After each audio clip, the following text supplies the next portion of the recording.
Enzyme measurement is important to diagnosing medical conditions such as a heart attack and liver dysfunction. In this activity, we'll explore the activity of the enzyme salivary amylase. This video will provide an overview of enzyme function, define enzyme, catalyst, substrate, product, and active site, describe the enzyme assay for salivary amylase, and specifically how the enzyme activity is detected, and predict the role of temperature in the activity of the enzyme amylase. Enzymes are biological catalysts, which are proteins that speed up the rate of a reaction without permanently changing the enzymes themselves. For example, amylase converts starch and water into maltose. We'll simplify the shape of our enzyme for illustration purposes. The shape of the enzyme provides a pocket called the active site. The shape of the active site determines the specificity of the enzyme because it has a three-dimensional structure that allows the substrate to temporarily attach.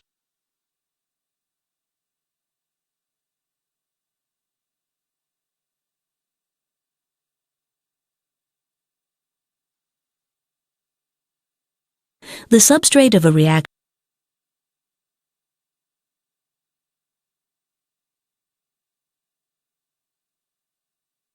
is the molecule that is acted on by the enzyme. The product is the result of the enzyme catalysis. In this example, the substrate has been broken down into two products.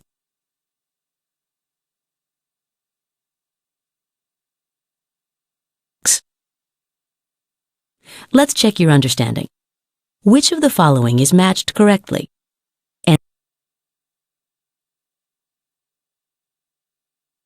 Enzyme and amylase, substrate and maltose, or product and starch?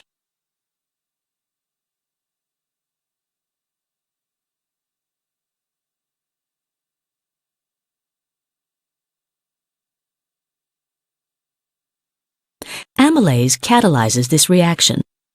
By convention, we write the name of the enzyme on top of the arrow. Substrates are to the left of the arrow, with the product to the right. Enzymes are very specific about the reactions they catalyze. Each enzyme usually catalyzes only a single reaction. However, they can catalyze that same reaction many times without wearing out. Some enzymes catalyze a synthesis reaction, the conversion of two substrates into a larger product. Let's check your understanding. Which statement is true about enzymes? They are acted on by the substrate and are converted into a product. They catalyze the conversion of many different types of substrates. They are reused many times while functional, or they include both the active site and the substrate.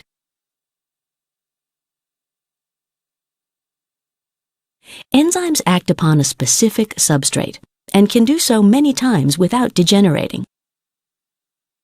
Enzyme assays, such as the one used in this experiment, are used to determine if an enzyme is working.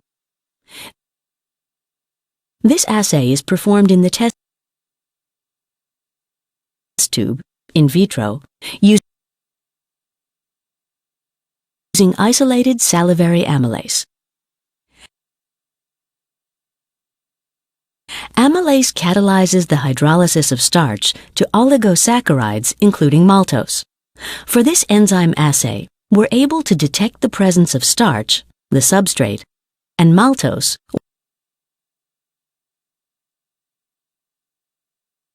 one of the products, to determine enzyme activity. After preparing and incubating the test tubes with reagents, we'll remove a sample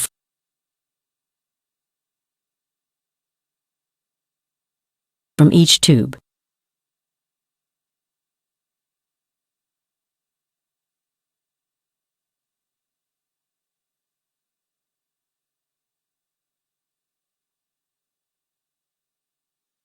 Next, We'll add a drop of Lugol's iodine to the sample in the spot plate.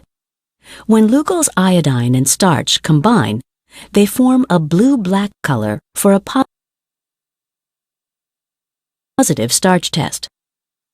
When starch is absent, the addition of Lugol's iodine produces orange or burnt orange. This represents a negative starch test. The absence of starch indicates a functional salivary amylase. Let's check your understanding. What is the substrate for amylase, and what color is a positive starch test? Starch and orange, starch and blue-black, maltose and orange.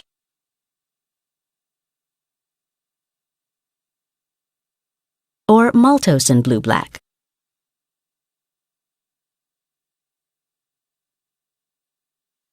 Amylase acts on starch molecules. The presence of starch is detected by a blue-black color when iodine is added.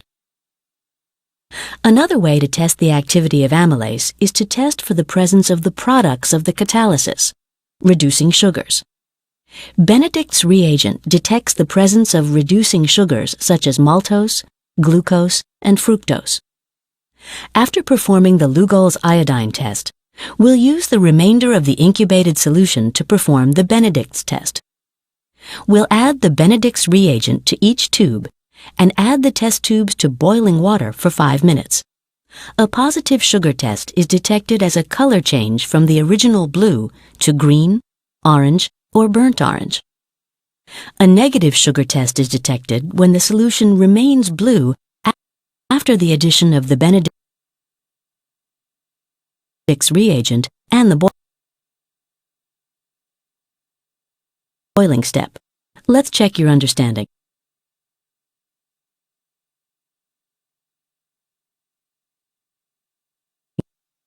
Amylase hydrolyzes starch to form both reducing sugars and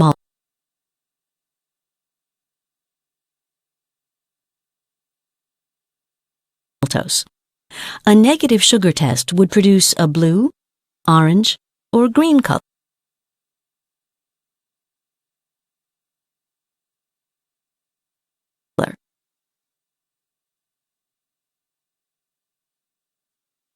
A negative sugar test would be blue in color. Due to the addition of the Benedict's reagent and no reducing sugars present. Typically, a bell-shaped curve illustrates how an enzyme performs at various temperatures. Most enzymes have an optimal temperature at which they function best.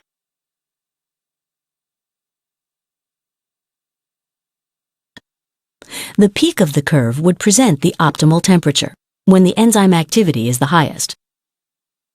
As the temperature of the enzyme changes, the structure of the active site also changes. This new shape may or may not be able to accommodate the substrate. In this lab, you'll investigate the effect of boiling on salivary amylase activity using Lugol's iodine and Benedict's tests.